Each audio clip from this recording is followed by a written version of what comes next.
ये कहानी है सुंदरवन नामक जंगल में। उस जंगल में एक टुन्नू चिड़ा नामक चिड़ा रहता था। उसे शराब की आदत थी, इस वजह से वह नशे की हालत में कहीं भी पड़ा रहता था। टुन्नू की पत्नी टूनी गर्भवती थी। पता नहीं ये टुन्नू जी कहाँ रह गए, मुझे अस्पताल भी। इसी तरह टूनी चिड़िया दर्द से करा रही होती है, मगर टुन्नू तो कहीं पड़ा था नशे की हालत में। वो कैसे घर आने वाला था? शाम होने लगी थी। अरे अरे, सभी के दरवाजे बंद हैं क्योंकि शाम हो चुकी है, मगर अभी टूनी बहन के घर के दरवाजे खुले हुए हैं। लगता है टुन्नू ने फिर से लड़ाई करी है, मुझे जाकर देखना होगा। फिर कालू कौवा टूनी के घर जाता है और जाकर देखता है तो टूनी चिड़िया दर्द से करा रही होती है। टूनी जब कालू को देखती है तो उसकी जान में जान आती है और वह कालू से कहती है, अरे कालू भाई, आप सही वक्त पर आए हो। मुझे अस्पताल जाना है, आप मुझे अस्पताल लेकर चलिए ना। चिड़िया चिड़िया, आप तो गर्भवती हो, टुन्नू कहाँ है? उसे आपकी तो जरा भी चिंता नहीं है। फिर कालू कौवा टूनी चिड़िया को अस्पताल लेकर जाता है। अस्पताल में टूनी चिड़िया को 2 अंडे होते हैं। बधाई हो टूनी बहन, आपको 2 अंडे हुए हैं। कालू भाई, मगर मेरे पति अभी तक नहीं आए हैं, आप उन्हें ढूंढिए जाकर। मैं कहाँ ढूंढूं उसे, शराब के नशे में कहीं पड़ा होगा। अब हम दोनों घर चलते हैं। फिर टूनी चिड़िया अपने दोनों अंडों के साथ कालू के साथ घर जाती है। वहाँ जाकर देखते हैं तो टुन्नू चिड़ा तो वहीं घोंसले पर ही लेटा हुआ था। अरे टुल्लू भाई, कैसे पति हो तुम? देखो तो, आपकी पत्नी गर्भवती थी और वो अस्पताल जाने के लिए आपका इंतजार कर रही थी, मगर आप नहीं आए और वह खूब देर तक दर्द से कराहती रही। मैंने देखा तो मैं ही उनको अस्पताल लेकर गया था। ओए कालू, तू होता कौन है मुझे भाषण देने वाला? मैं अपनी पत्नी का ख्याल रखूं या ना रखूं? तू कौन होता है मुझे ज्ञान देने वाला? टुन्नू जी, कालू कौवे ने आज मेरी बहुत मदद की है, आपको तो इसका धन्यवाद करना चाहिए। इसने मेरी जान बचाई और मेरे अंडों की भी जान बचाई। धन्यवाद। और इस कालू को जो दूसरे की पत्नियों को बुरी नजर से देखता हो, और तुम कालू कान खोल कर सुन लो, मेरे घर में आज के बाद कभी दिखाई मत देना। कालू कौवे को टुन्नू चिड़ा घर से बेइज्जत करके निकाल देता है। सुबह हो जाती है, सभी पंछी अपने अपने भोजन लेने के लिए निकल जाते हैं। टूनी चिड़िया के घर में भी टुन्नू टूनी से कहता है, दाना दाना कहाँ है? मुझे सुबह सुबह से दाना चाहिए होता है, मुझे भूख लगी है। जाओ टूनी और मेरे लिए दाना लेकर आओ। टुन्नू जी, मैं अपने अंडों को कहीं नहीं जाऊंगी छोड़कर। अगर मैं अंडों के ऊपर से हट गई तो बेकार हो जाएंगे अंडे। अब तो आपको ही भोजन लेके आना होगा। क्या कहा? मैं भोजन लेकर आऊं? ये तुमने सोच भी कैसे लिया? भोजन तो तुम ही लेकर आओगी, वरना मैं लड़ाई कर दूंगा।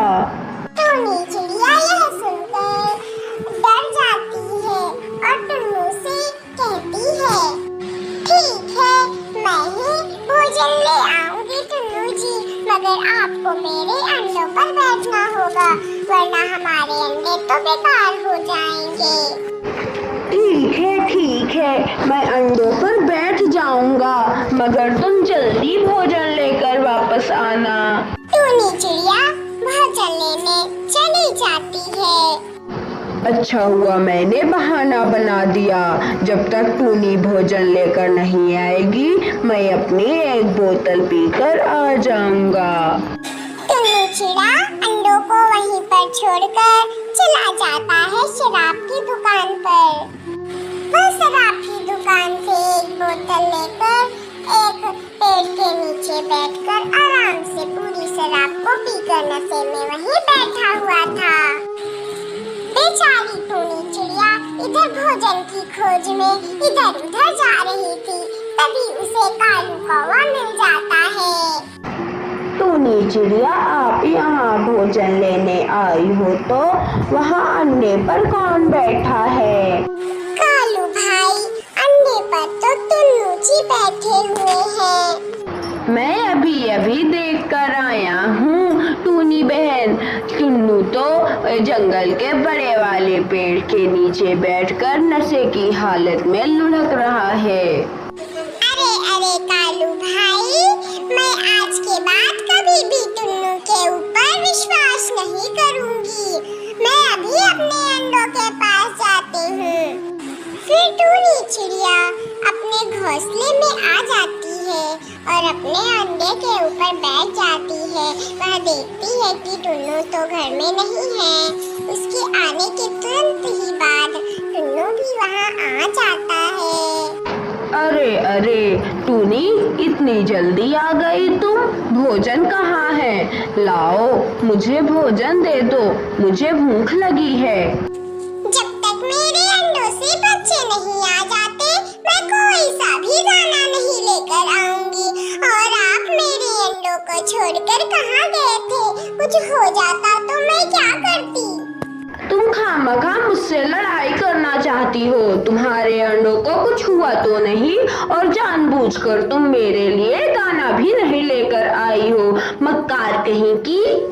आज चाहे आप मुझको जो बोल ले, मैं आपके लिए दाना अब नहीं लेकर आऊंगी। अब आपको खुद से ही दाना लेकर भोजन करना होगा।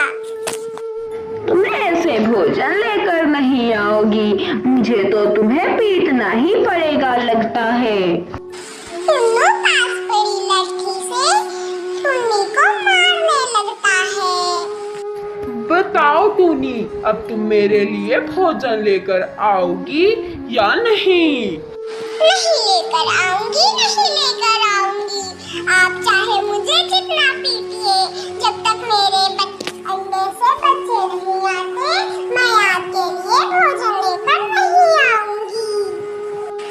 उन दोनों की आवाज सुनकर कालू भी आ जाता है, तो टुन्नू उसे देखकर टुन्नी को छोड़कर कालू को पीटने लगता है। कालू, मैंने तुमसे कहा था कि मेरे घर कभी मत आना, मगर तुम मेरे घर आ गए हो, तो ये लो।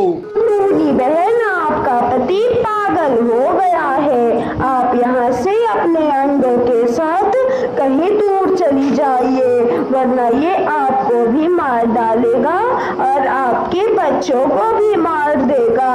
भाग जाइए यहाँ से अपने अंडों के साथ। फिर कालू वहाँ से अपनी जान बचाकर भाग जाता है। कालू के वहाँ से जाते ही टूनी भी अपने दोनों अंडों को लेकर वहाँ से निकल जाती है। जाओ टूनी, जाओगी भी कहाँ? वापस यहीं तो आओगी। टूनी चिड़िया इधर उधर अपने अंडों को लेकर जा रही थी। वो जाती ही कहाँ भला? फिर वह कालू के घर जाती है। कालू भाई, 5 दिन के लिए मुझे अपने घर पर जगह दे दे, उसके बाद मैं यहाँ से चली जाऊंगी, क्योंकि मेरे बच्चे 5 दिन के बाद अंडों से बाहर आ जाएंगे। नहीं नहीं, मैं आपको अपने घर पर नहीं रहने दे सकता हूँ, वरना टुन्नू आपके साथ मुझे भी बहुत मारेगा डंडे से। टूनी को ऐसे बेसहारा देख कालू को उस पर दया आ जाती है और कालू उससे कहता है, ठीक है टूनी बहन, जंगल के दूसरे छोर पर मेरा एक घोंसला पड़ा हुआ है, आप उस पर रह सकती हैं। कालू टूनी को वो जगह दिखाता है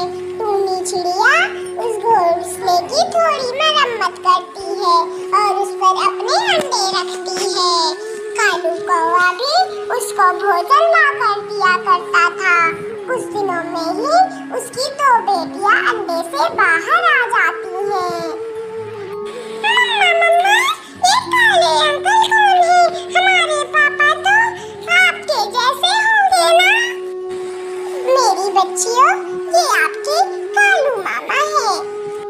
फिर टूनी चिड़िया उसी घोंसले में अपने बेटियों के साथ रह रही होती है। टूनी चिड़िया की दोनों बेटियां उसके बुढ़ापे में उसका सहारा बनती हैं। बेटियों, अब तुम्हारे पापा भी बूढ़े हो गए हैं। अब हमें तुम्हारे पापा के पास जाकर उनका ख्याल रखना चाहिए, क्योंकि वो भी अकेले होंगे। उनका ख्याल कौन रख रहा होगा? फिर टूनी अपनी बेटियों के साथ अपने पति के घर जाती है, तो वहाँ जाकर देखती है कि उसके पति को तो शराब ने अंदर से खोखला कर दिया है। टूनी, मुझे पता था तुम एक दिन जरूर आओगी, और देखो तुम आ भी गई हो। हाँ हाँ टुन्नू जी, मैं आ गई हूँ और अपनी बेटियों को भी साथ लेकर आई हूँ। टुन्नी की बेटियाँ अपने पिता के गले से लग जाती हैं। उन्होंने पहली बार अपने पिता को देखा था, वो भी ऐसी हालत में। टुन्नू तो अपनी आखिरी सांसें गिन ही रहा था। वह अपनी बेटियों को गले लगाते ही आखिरी दम तोड़ देता है। दोस्तों, अगर आपको ये कहानी पसंद आई है तो इसे लाइक करना। अगर आपने अभी तक हमारे चैनल को सब्सक्राइब नहीं किया है तो प्लीज दोस्तों हमारे चैनल को सब्सक्राइब कर लीजिएगा।